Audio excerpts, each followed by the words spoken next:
Gracias, Natalia, y bueno, como siempre un placer reencontrarte en León o en aledaños de León, da lo mismo.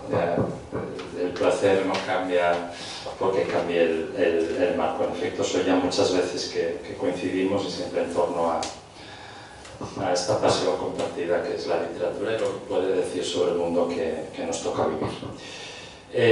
Yo casi... ¿Se me oye sin micro? Sí, hace ruidos. Sí. ¿Lo apagamos o más lejos? No, es que iba a leer el texto. No, es muy pesado para ti porque el texto es bastante largo. Bueno,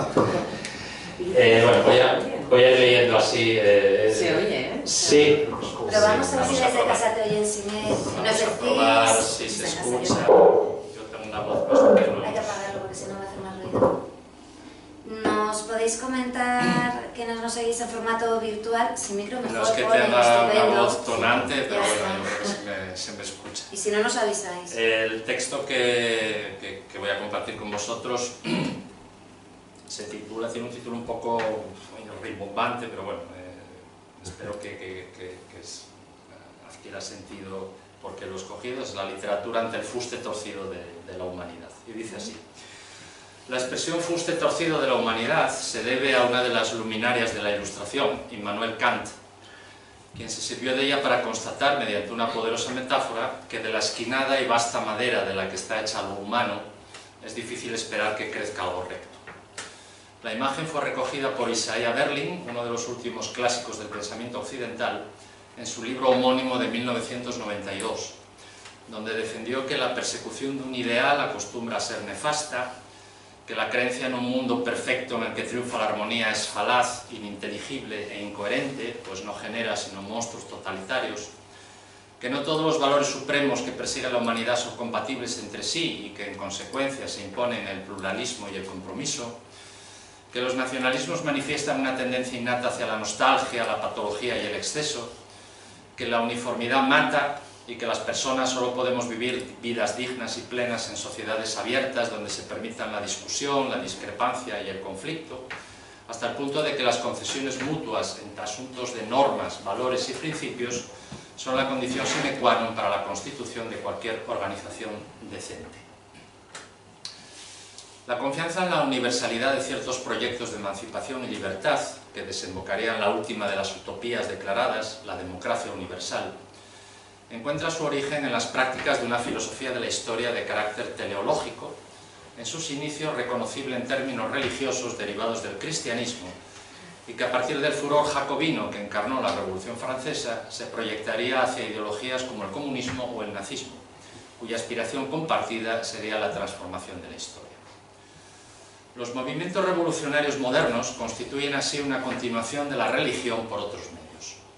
La necesidad de un relato explicativo que apunte a desvelar el sentido y finalidad de la historia ha sido elemento capital tanto en los milenarismos que han tenido a Dios y al diablo como guionistas, cuanto en aquellos relatos laicos protagonizados por esa figura no menos problemática que llamamos humanidad. Encaminados a la plasmación de un reino de redención y gracia en el primer caso y a la consecución de un principio de justicia y fraternidad en el segundo, estos episodios, marcados por la confianza en la perfectibilidad humana y en la posibilidad de reformar los antiguos órdenes, encontraron sus primeros abanderados en nuestro siglo, en el siglo XXI, tras los atentados del 11 de septiembre de 2001. Los herederos de ese furor misionero y a la vez aniquilador, empeñado en extender por el mundo la buena nueva de la democracia liberal norteamericana, fueron las huestes neoconservadoras del cristiano renacido George W. Bush, su cruzada contra el mal y la autoproclamada guerra contra el terror. Una década más tarde, en el contexto de una pavorosa pandemia, con Donald Trump a los mandos de la mayor economía del mundo y con la jornada del 6 de enero de 2021 como epítome de la pesadilla política, la muerte de la utopía y la transición de una religión apocalíptica hacia un realismo de corte maquiavélico, garantía de que el progreso científico y el progreso moral no van de la mano, evidenció la verdad de una conocida humorada de Jonathan Swift. Y es que si el autor de Gulliver ubicó en el reino de los caballos la única utopía que podía imaginar, fue porque la búsqueda de la armonía presupone un modo de existencia que los seres humanos no somos capaces de satisfacer. Nuestra pregunta es ¿qué tiene que decir la literatura ante semejante statu quo? ¿Cuál es su relación con estos desgarros históricos? ¿Qué luz arroja ante la evidencia de ese fuste torcido que define buena parte de las aventuras humanas, incluso aquellas animadas en su origen por una cruzada en nombre de principios probos, llamados a reconfigurar el orden existente para garantizar un mañana radiante, la emancipación de las colectividades, un presente donde parecen haberse cumplido la mayoría de las fantasías literarias más influyentes del siglo pasado? Pues conviene advertir que la farmacocracia de la que habló Stanislav Lem, el bienestar químico soñado por Huxley, la videovigilancia orwelliana, la robotización del ser humano augurada por Capek o la presencia del cyborg pronosticada por William Gibson definen un día a día que cada vez se parece más a las ficciones que construyeron el esqueleto especulativo del siglo. Desde esta óptica conviene apostar por una literatura destinada a negar dos de las tesis más reiteradas en el pensamiento contemporáneo: rasgos de un espíritu de los tiempos a menudo paralizante, ensoberbecido en su vacuidad y amante de mirarse en un ombligo. La primera premisa que creo debemos combatir sería la convicción, asumida por muchos creadores actuales, de que el escritor ha aceptado el desmoronamiento de las jerarquías del gusto y de la opinión, la decanonización y cierto neopopulismo. Vivimos en un eclecticismo del gusto, habitamos en el rebajamiento de la exigencia artística y en una pasión por lo ligero, por lo light. Miembros de una comunidad hipervinculada, nos regodeamos en el elogio de una espléndida superficialidad. Tendencias culturales huecas, hipertrofia teórica, cansancio de los estilos puros. Como el mundo se ha vuelto ininteligible, nuestra ignorancia ya no es un lastre, sino que podemos asumirla sin rubor. El fracaso de los grandes relatos conlleva la asunción de la derrota del verbo como rebelión y como revelación. La literatura ya no nos religa, si acaso nos convoca a las ferias del asombro, donde todo es plausible. La segunda premisa contra la que luchar es la que constata la derogación de los parámetros éticos y morales. Del terror de Alyosha Karamazov ante el todo está permitido, a la evidencia de los relatos de David Foster Wallace en los que todo es posible, incluso un hombre defeque excrementos en forma de victoria de Samotracia. Frente a las últimas ideologías que criticaban las anteriores, en cierta medida hoy se escribe desde la indiferencia. Pero no se trata de una indiferencia de tipo psicológico, donde todo le da igual al sujeto, sino de una situación en la que es imposible escoger entre una ideología y otra, quizás porque el mercado, que parece hoy hasta cierto punto la única ideología observable, las tritura y las absorbe todas. Frente a esta sumisión a un pensamiento débil y a una escritura irresponsable, que no paga peaje por habitar en el presente, es contra lo que cierta literatura debe erguirse.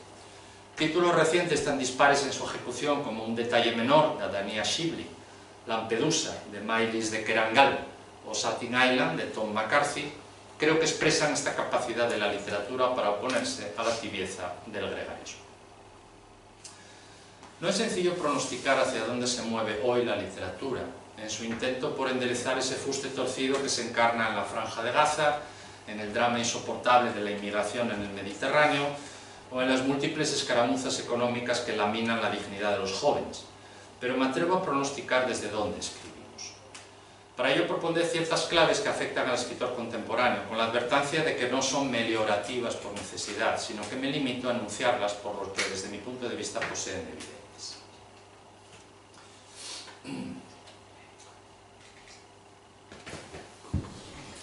Diría en primer lugar que el escritor contemporáneo descubre una perspectiva problematizadora de la realidad, concluyendo en una crítica general acerca de sus sistemas y de sus códigos.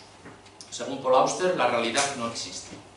Según John Barth, la realidad es un bonito lugar para ir de visita, pero uno no desearía vivir allí, y la literatura nunca lo ha hecho por demasiado tiempo. En segundo lugar, el escritor contemporáneo asume su incredulidad ante los grandes relatos que intentaban alcanzar una comprensión global del mundo. El mundo es demasiado complicado, variado e inabarcable para percibirse sincrónica y simultáneamente. La percepción de la totalidad solo puede hacerse a través del fractal, que refleja el espíritu de nuestra época. En tercer lugar, el escritor contemporáneo construye sus historias sobre un estilo literario fundado en el collage y cuyo modelo formal podría ser el caos. Se potencia la discontinuidad y la ruptura del discurso lineal, a través de la recuperación y el uso del fragmento como elementos estructurales. El modelo entrópico ha impuesto su discurso también en lo artístico. Y aunque toda escritura, desde la más inocente a la más vanguardista, es una tentativa que aspira al sentido, incluso al sentido del sinsentido o al sinsentido de la propia forma, hay un reconocimiento de que la literatura es, a su vez, una implacable generadora de desorden, de desorganización y de entropía. En cuarto lugar, el escritor contemporáneo trabaja desde el abandono de las teorías seculares en torno al autor, la originalidad y el concepto de propiedad. Se impone la posibilidad del plagio intertextual, la introducción de la interpretación libérrima de la obra y el combate contra la idea de propiedad intelectual. Surgen la deconstrucción y los movimientos de apropiacionismo. Podríamos decir que todo es de todos. Pensemos, por ejemplo, en Fernández Mayo, reinterpretando el Hacedor de Borges. En quinto lugar, el escritor contemporáneo construye desde el gusto por una escritura entre géneros, por una narración a medio camino entre la realidad y la ficción, el mestizaje, la hibridez, la indeterminación. Pensemos, por ejemplo, en el Sebald de Austerlitz. En sexto lugar, podríamos apuntar que el escritor contemporáneo prohija la metaautoría, la presencia del propio autor como un personaje del libro. Hay una autoconciencia de la narración. Los libros se tratan como estructuras autogenerativas y autoparódicas, especulares y reflexivas. Pensemos en el Italo Calvino de Si una noche de invierno un viajero. Como veis, estoy poniendo ejemplos de literatura que, al menos desde la óptica de este lector, es una literatura de gran estatura, ¿no? En séptimo lugar, entiendo que el escritor contemporáneo no oculta una cierta predilección por una perspectiva ahistórica y presentista, sustentada en el instante. Creo que en esa falta de conciencia histórica hay que considerar el hecho de que la posmodernidad ha sido un movimiento genuinamente norteamericano y que la sociedad de este país tiene grandes dificultades para captar la dimensión histórica de los hechos. En la modernidad, cuya raíz era europea, predominaba la razón universal, pero la posmodernidad es el reino del multiculturalismo. Y Norteamérica encarna como nadie a los grandes gestores de la mezcla de estilos, el kitsch, el camp, el zapping. Por último, un octavo rasgo podría ser que el escritor contemporáneo escribe desde su gusto por la falsificación, la traducción infiel y la idea de conspiración, que es la mistificación manipuladora llevada a la política. Podemos pensar en la obra de Don DeLillo, que puede leerse como una autoprofecía cumplida de la política neocomún. Aunque muchos críticos se muestran reacios a considerar la posibilidad de conceptuar el arte en términos morales, no solo creo que es posible criticar el arte como pauta cultural, sino que además es necesario, aunque desde una perspectiva individual, que no colectiva. Creo que el arte no debe tener moral, pero sí ética. El arte no debe pretender la reforma de la sociedad, pero sí debe indagar en el sentido de un respeto por la propia idea de arte, o si se prefiere, debido a la actual dificultad para deslindar qué es arte de qué no lo es, del respeto a la obra de arte en cuanto a intención, propósito y búsqueda de algo superior en el ser humano. Vivimos en un tiempo dominado por la tentación de la copia, del eco de un eco. La tecnología no solo ha convertido la literatura en un producto infinitamente reproducible, sino que una lógica perversa ha convertido también al escritor en una figura sujeta a clonación. Es en ese problemático suceder donde la ejemplaridad sigue teniendo cabida. Una ejemplaridad que exprese la confianza en la literatura como una máquina desveladora y develadora. Desveladora de la entraña de la historia y del papel que los individuos jugamos en ella, y develadora de las distintas mistificaciones que el poder emplea para mantenernos a hombres y mujeres en una infancia perpetua. Una maquinaria que, en resumidas cuentas, no renuncia a constituirse, valiéndose del título de una magistral novela de Peter Weiss, en una estética de la resistencia. Hay un relato de Thomas Bernhard, Goethe se muere, en el que Bernhard fantasea a través de un narrador sin nombre que asiste a la defunción del genio de las letras alemanas, con que las últimas palabras del maestro en su lecho de dolor no son mehr Licht, más luz, sino mehr nicht, más nada. La mutación de esta letra, la L por la N, encierra un mundo de posibilidades, coherente con el sentido de la vida y de la muerte, y también por descontado con el propio sentido de lo que la literatura puede y debe aspirar a significar. Si la luz es lo opuesto de la nada, el desliz consonántico en boca del moribundo rey de las letras alcanza el rango de una declaración de principios. Dentro de la economía narrativa del texto, la fórmula además es muy perspicaz. Goethe, en este texto en el que Bernhard juega con el tiempo, expresa antes de morir su deseo de conocer a Wittgenstein, quien en la proposición séptima del Tractatus advirtió con fuerza aforística: de lo que no se puede hablar, mejor es callar.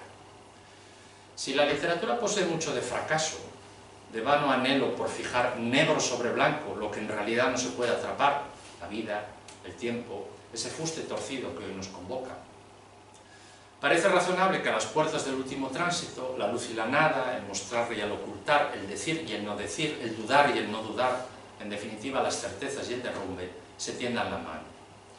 Por boca de Goethe, Bernhard nos pone a los escritores ante la tesitura fundamental de nuestra tarea: trabajar desde la luz con el propósito de que la nada no nos devore, aceptar el pulso con ese tronco que crece torcido. En español existe una expresión muy bella para definir el nacimiento: dar a luz.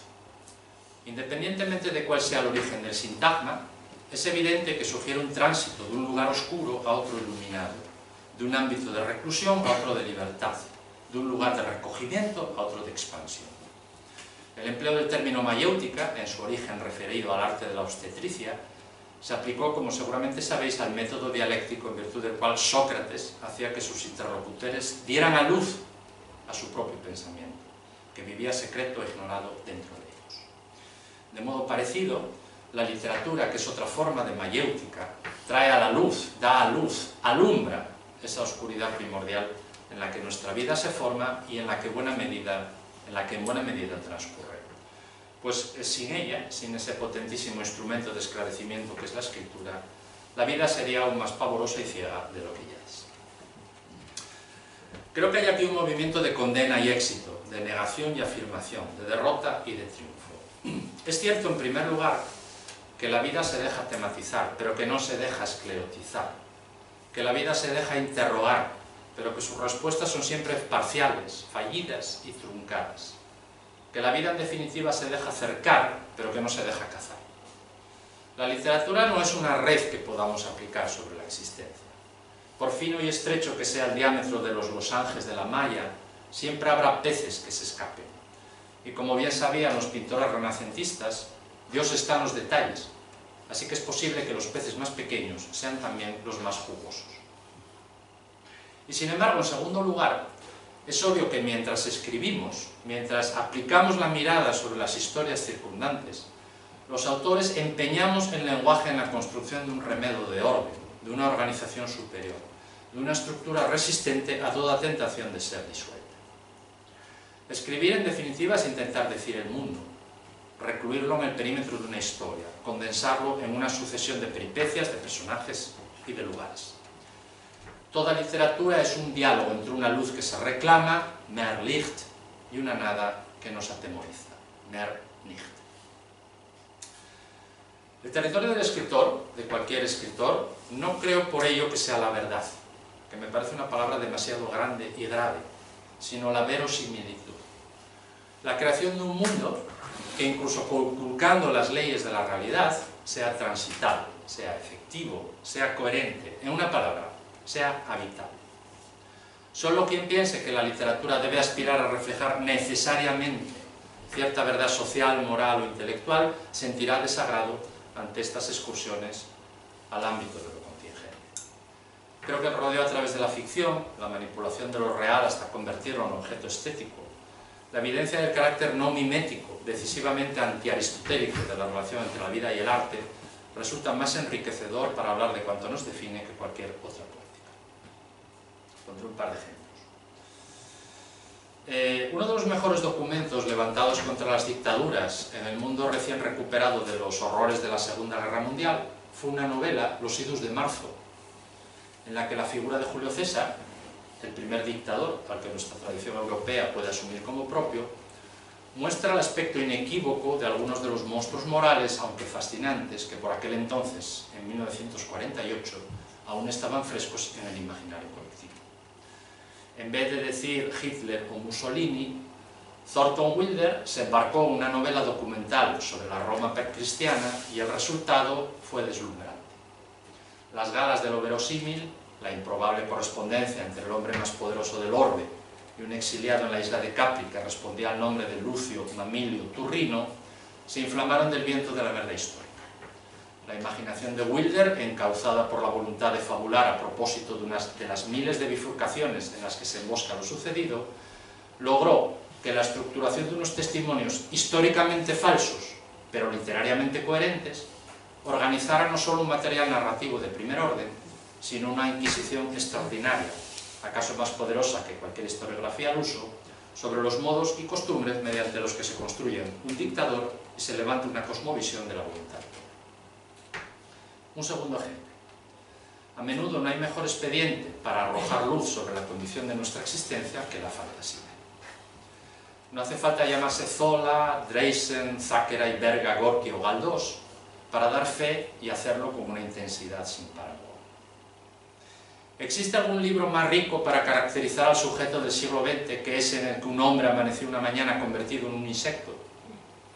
¿Han logrado el realismo social, el realismo crítico o el realismo sucio perfilar con tanta agudeza la angustia del siglo pasado, la disolución de determinadas categorías éticas y el propio cuestionamiento del concepto de realidad que esa breve, absurda e imposible historia acerca de un hombre transformado sin razón, sin motivo y sin causa final o eficiente en un escarabajo?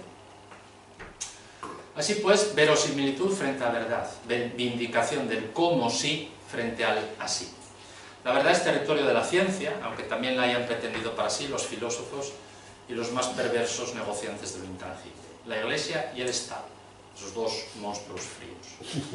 Al escritor la verdad, su verdad, debe sin duda importarle, pero no necesariamente debe convertirla en alimento literario. Queda dicho que la literatura no es una red que se lanza sobre el mundo aspirando a convertirse en su horma, sino una magnífica falsificación, una manipulación en toda regla. O como dice Philip Roth en Operación Shylock, el escritor no es más que la persona capaz de obrar el milagro artístico de la transubstanciación, que consiste en hacer que los elementos modificados conserven la apariencia de una autobiografía, pero otorgándoles los poderes de la ficción.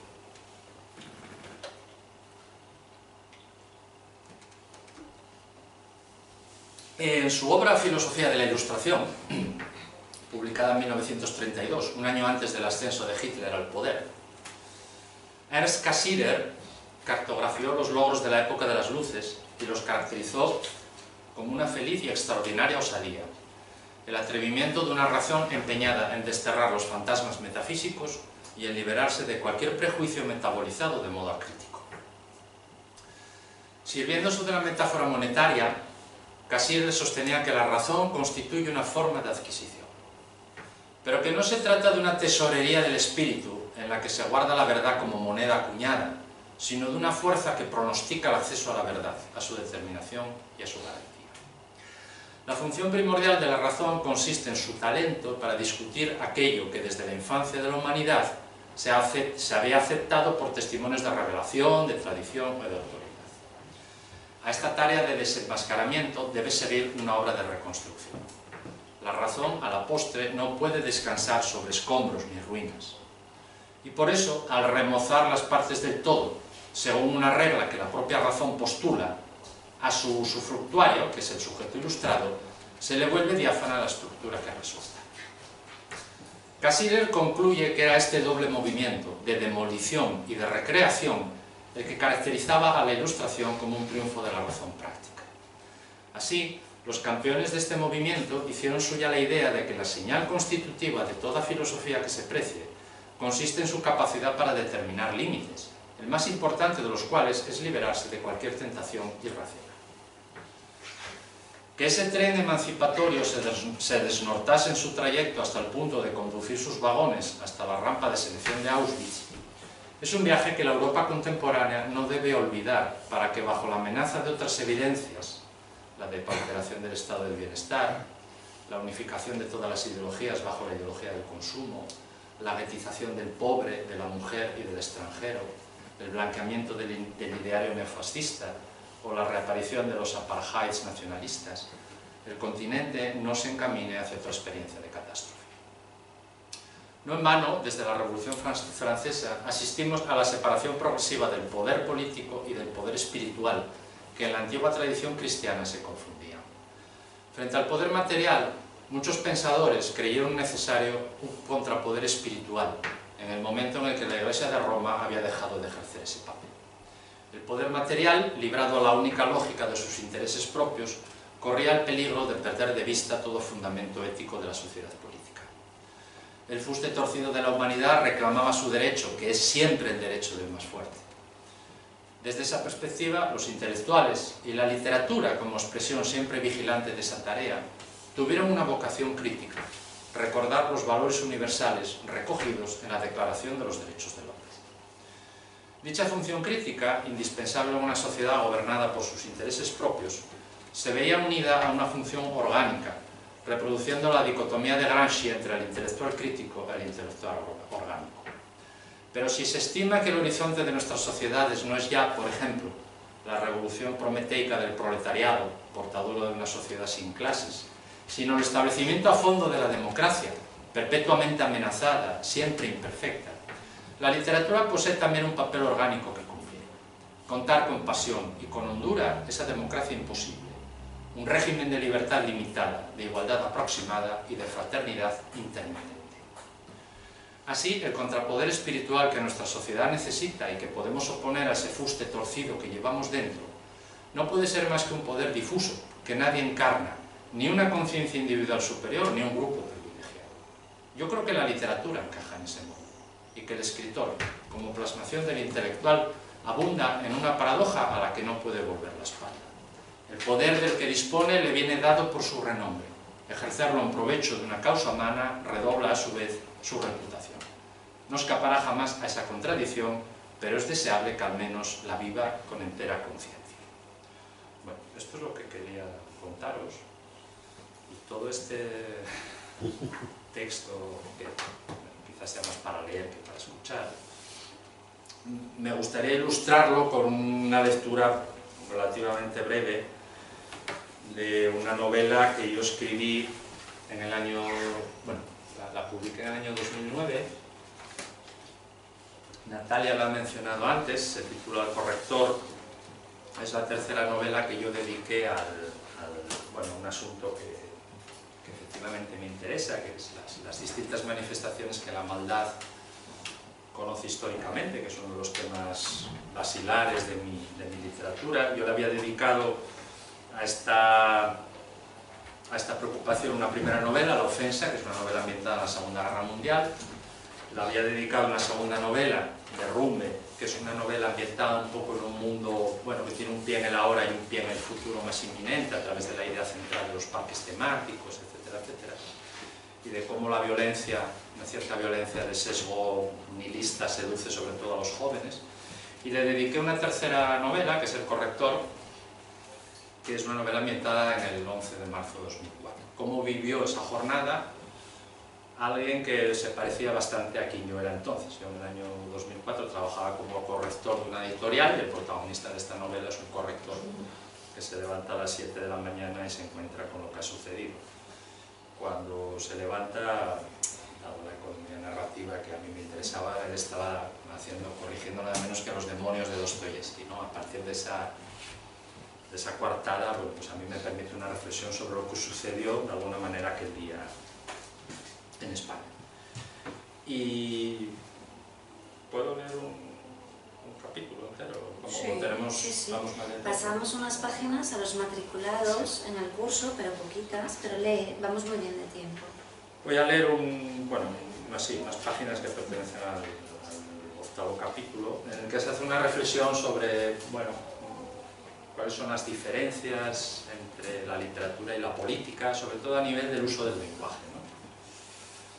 Dice así: lo que aleja irremediablemente al político del escritor no es la cuestión ideológica de si la carne de derechas es más sabrosa que el pescado de izquierdas, ni su confianza en la bondad o en la maldad de la especie, ni su desprecio o su fascinación por las recompensas materiales, ni su afán por ocupar portadas o por empatar burgueses, ni su codicia de lo ajeno o su rechazo del mundanal ruido, ni su espíritu de superación o de contradicción, ni su capacidad para metamorfosearse en calamar o en babuino, ni su amor por los falsos ídolos o su devoción por las luminarias, ni su eldeanismo, ni su cosmopolitismo, ni su tancredismo, ni su alma de veleta, ni su mojigatería ética o su terrorismo de salón, ni su salvaje o morigerada conducta sexual, ni siquiera la diferencia de ceros que adorna sus respectivas cuentas bancarias. Lo que aleja decisivamente al político del escritor es su antagónica relación con los detalles. La política, por definición, es el reino de la negación del detalle. George Walter Bush, al cual ya hemos citado, por cierto, en este texto, dice a micrófono abierto: hay que parar esa mierda. Y esa mierda es el Líbano, es Hezbollah, es Siria, es Israel, es Palestina.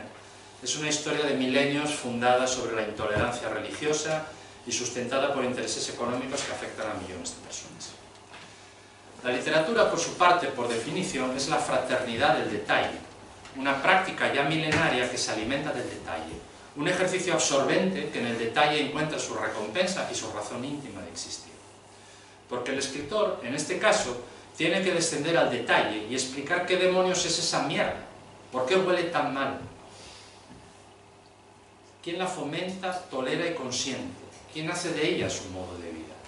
El escritor es la persona que analiza esa mierda abstracta que el político derrama sobre los mapas. Y en esa meticulosa y no siempre placentera lección de escatología, en ese arduo proceso para desentrañar los detalles que hacen que esa mierda sea lo que es y no otra cosa, es donde el escritor encuentra su mayor premio, la dignidad. Pervertir la realidad a través del lenguaje, lograr que el lenguaje diga lo que la realidad niega, es una de las mayores conquistas del poder. La política se convierte así en el arte de disfrazar la mentira. Nadie, desde que existen ágoras, ha mentido tanto como los políticos. Cuando entre los griegos un político mentía, se le imponía una vergonzante pena, el ostracismo. Hoy, en el peor de los casos, se le pone un escaño, o se le regala una alcaldía, o se le adjudica un ministerio. Es el código no escrito de nuestra meritocracia. Miente y será recompensado. La crónica de lo que sucedió entre los días 11 y 14 de marzo de 2004 es un magnífico ejemplo de la versatilidad en el arte de la mentira alcanzada por nuestros políticos. Enfrentados a un suceso aterrador, a un trauma de proporciones colosales, muchos de ellos optaron por mentir, o como se dice ahora, por no decir la verdad. Cuando sus señorías juegan a la dialéctica, no hay sofista que les haga sombra. Nadie como el político ha pervertido tanto el sentido de las palabras, de todas las palabras, ni siquiera el más recalcitrante fideísta. Y si, como quería Heráclito, el alma humana se parece a una araña que acude velozmente a cualquier lugar de su tela cuando siente una de sus partes dañada, el político es una araña que acude velozmente al depósito común del lenguaje cada vez que se siente atacado por alguno de sus adversarios. Pero para el político, al revés de lo que sucede con la araña, ya no hay telas sagradas, porque todas han perdido su lustre. Esa es su inmensa condena. Ha gastado el tapiz de tanto usarlo sin sentido. Bueno, yo creo que podemos dejarlo aquí. Ya se entra demasiado en el detalle de lo que la novela está tratando y bueno, lo que quería transmitir, me parece que con estos escasos párrafos cobra sentido. Les fotocopié 2 párrafos más, pero no importa. Te agradecemos la lectura, que a mí siempre me encanta, ¿no? Escuchar, parece que solemos pedir una lectura a los poetas y a los narradores, ¿no? En muchos de los actos, y me parece muy importante también escuchar la narración. Fíjate, has terminado, ¿no? Sí. Digo, a ver si interrumpo yo aquí. No.